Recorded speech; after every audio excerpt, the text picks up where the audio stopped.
Hello everyone, my name is Marco and this is my presentation on Heritage Language and Ethnic Identity. Heritage language affects immigrant youth who live in bilingual worlds. What it's like to be who they are. How being different affects their sense of identity. It has been debated that the linguistic situation of bilingual students is more complex than that of monolingual English speaker students. Constructions of identity. Identity is multifaceted and complex since identity is based on several factors such as education, values, community influences, beliefs, and so on. The behavior of individuals is related to their sense of identity. People categorize themselves into groups, then identify themselves within a certain group. For immigrant youth, their social identity becomes ethnic identity since they categorize themselves based on their ethnic group.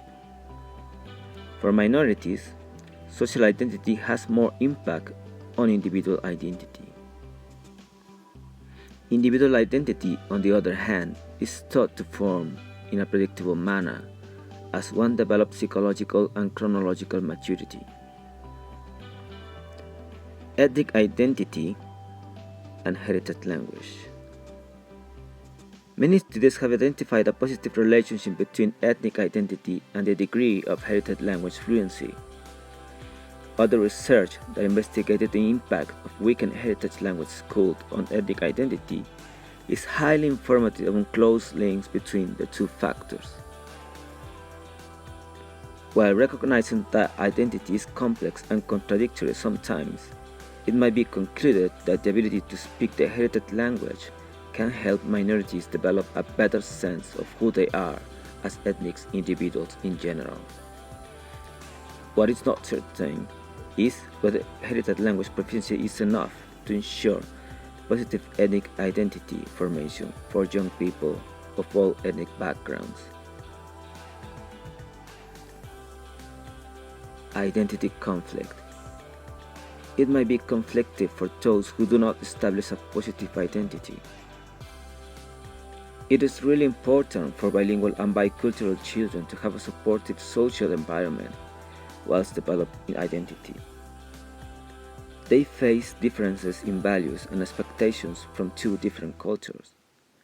Those who favor the dominant culture do not develop a strong ethnic identity since their desire for acceptance and belonging can create confusion for bilingual adolescents.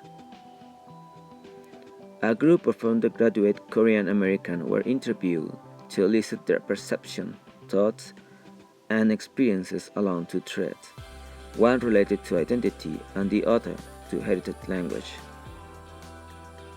Findings. The results reveal how complex is the identity phenomena for heritage language speakers. It was identified that dual identity is not necessarily a voluntary choice. Participants may call themselves Korean American because they are aware of their physical appearances, despite the fact that they might want to be seen as American. The study also found that heritage language proficiency cannot be linked to a strong ethnic identity. Negative stereotypes also play an important role on identity conflict for heritage language speakers. Chosen or given identity. While some of the participants might feel connected to the roots as they get involved more and more with their heritage language, others didn't feel any connection even though their level was highly proficient and think of their heritage language just as another language they are learning or talk, such as Spanish, and didn't want to be identified as Korean, but simply as Americans. Others were proud but felt embarrassed if they were seen hanging out only with Korean people and felt comfortable when they were surrounded mostly by white people. One important finding of this study is that developing one's ethnic identity is not only the decision of the individuals. Korean American and other ethnic groups are aware that public imposes an identity on them. Through the acceptance of public identity based on their physical features, some heritage language speakers embrace the cultural part of their ethnic identity, but they have the private desire to be identified as American.